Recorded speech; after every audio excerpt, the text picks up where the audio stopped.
let's go. We should have been on the road hours ago. I hope you like flashbacks, listener. Meet Mel. Honestly, the best friend a girl could ever have asked for. She always took care of me back in the pre-zombie days, which I'm gonna just go ahead and admit was more often than it should have been. I was pretty much a disaster, which I suppose really hasn't changed all that much. I can't even zombie right. It's obviously no prize being what I am. If I were to do it all over again, I would have bailed on our little D&D road trip and stayed home with one of those giant gallon buckets of ice cream instead of becoming a zombie sandwich. Then again, if I had decided to just eat my feelings instead of, eventually, other congoers, well, I guess I wouldn't be here to have inappropriately timed flashbacks for the sole purpose of filling out a scene while my other self tumbles headlong through the forest. All right, Hannah, deep breath. That was a mouthful. Well, will you look at that? There I am. I've emerged from my nest of self-pity, and I look about as sad as I remember feeling. I'm coming. I think I forgot my toothbrush. Just 1 second. I'll be right back. Hannah, I swear.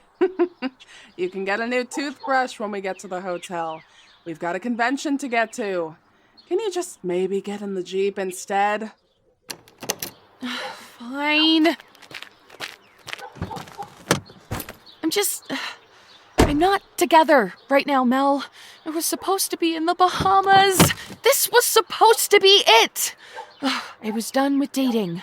Now it's just another breakup story, and she's going on our dream vacation with her sleazy boss. Can someone tell me how that's fair? That's just it, hun. It ain't fair at all. I know that going to Columbus for the weekend is the Bahamas. Like, not even close. But what it will be is fun. Besides, Pride's happening at the same time, so you can be sure we'll find a party somewhere when we're done getting our nerd on. We can even bring Reggie along with us. Is he doing that whole elf thing again? 'Cause, well, I guess that would be pretty goddamn funny, honestly.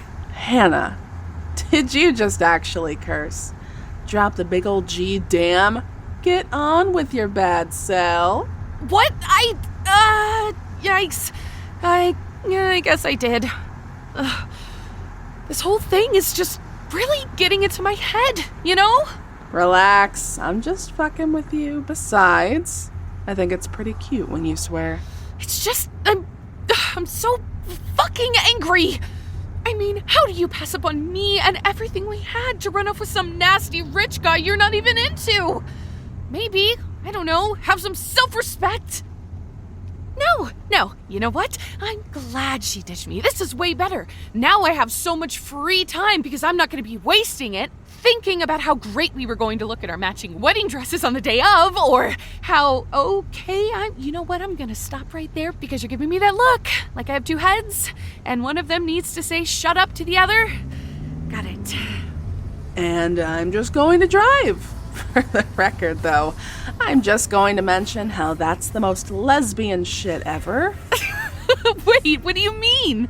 Like, the wedding thing? Yeah, the wedding thing. You guys were dating for what, 6 months, and you're already planning your happily ever afters? Take a peek at your fairy gay mother's notebook and know there are chapters on not getting carried away. I'm an elder. I've seen some shit.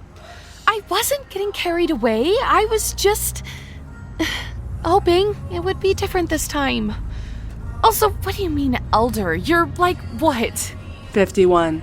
I'm 51. Okay, but you look like you're 41. Like a really good 41. What I mean to say is you're like, a cool undercover elder. Bitch, I'm not an undercover anything.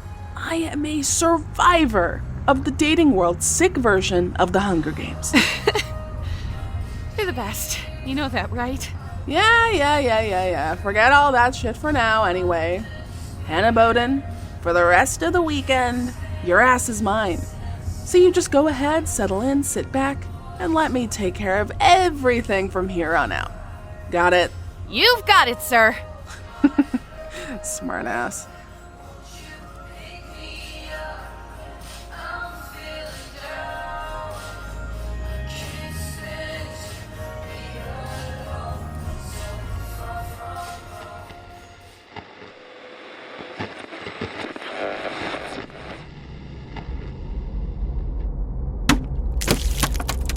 Oh, shit, the fuck?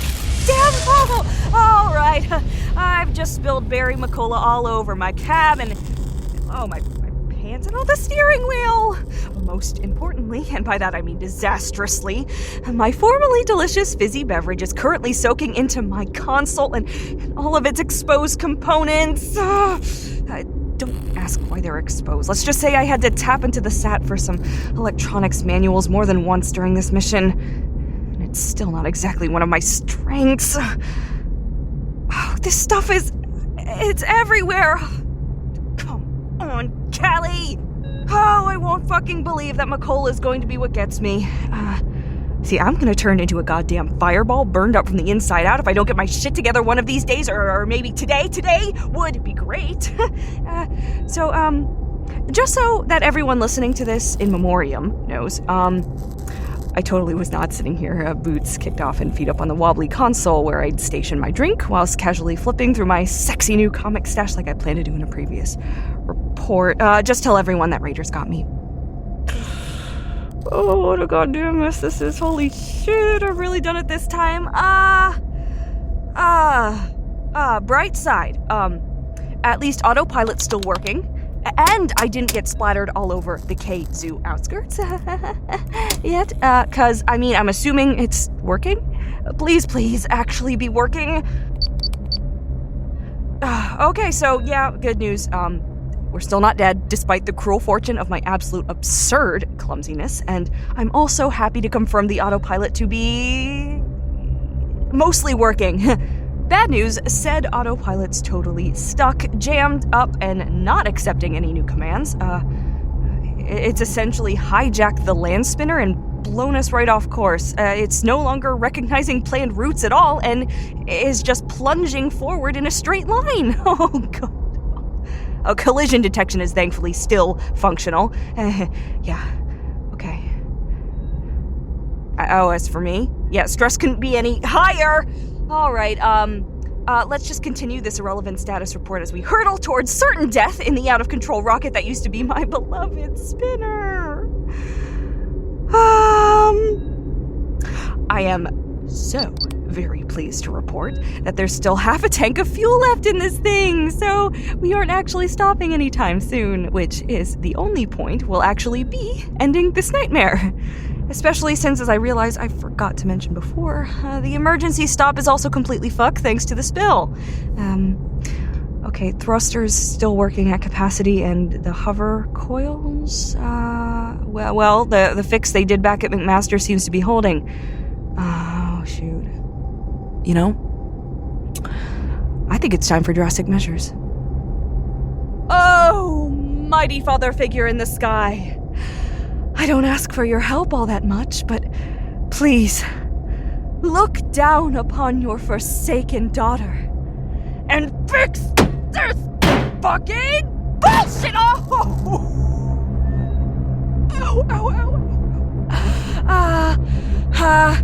Words of wisdom, don't kick at the guts of your land spinner's console with your bare foot. I think that's just overall safe advice, even in non-life or death situations. I think it's also just as safe to say that if any greater power heard my earnest plea, they either didn't care or they have a really funny way of showing it. Because neither prayer nor violence has changed my situation in the slightest, which means I suppose I'm in this until we either crash, totally short circuit and fireball, or as previously mentioned with hope, run out of fuel. You know, even though we're hurtling towards what is almost surely certain death, at least assessing the situation and identifying it as being essentially out of my control is kind of comforting. I don't know. I'm just gonna sit here and pack up my comics and pretend that everything's alright. Gonna also go ahead and put my boots back on as well, because Nobody needs to be caught in a situation barefoot. Hey, thanks, John McClane, for a lesson well learned through countless showings of the before times Christmas classic, Die Hard. Yeah, that part where they shoot the glass and he's running around on bloody feet for the rest of the movie? It's not gonna be this girl, not even a chance. Okay, I realize now I'm just rambling. Not much more to say, honestly, so your girl's just gonna go ahead and leave you with some more all too appropriate before times movie logic. Or at least a quote for everyone back home that never believed in me, that I'd make it as a scout. It's better to burn out than to fade away. Motherfuckers. The Kurgan, kind of. Oh, yeah, Cali signing off. Bye.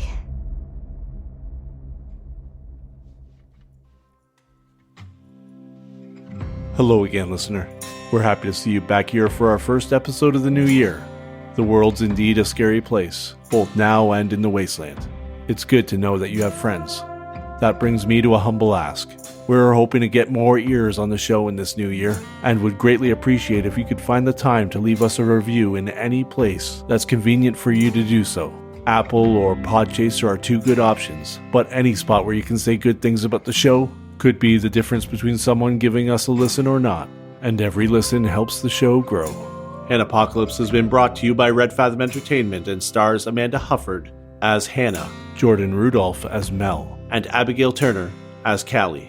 This episode was written and sound designed by Damian Szydlo, with sensitivity reading and editing by Mak Shepard. We'd love it if you'd stop by and show us some love with maybe a follow on socials. You can find us on Twitter at Hannahpocalypse, and now on Instagram for the first time as Red Fathom Ent. If you like what you hear so far and would like to support the show, as well as other future productions like it, you can be one of the first to do so by visiting Red Fathom over on Patreon. Patreon is, of course, a service that allows you to pitch a few bucks to us monthly to help keep this show going. Every dollar goes to paying our talent and improving the show, helping us bring stories like this one out from post-apocalyptia and straight into your ear holes. Enough of that, though. Until next time, listener.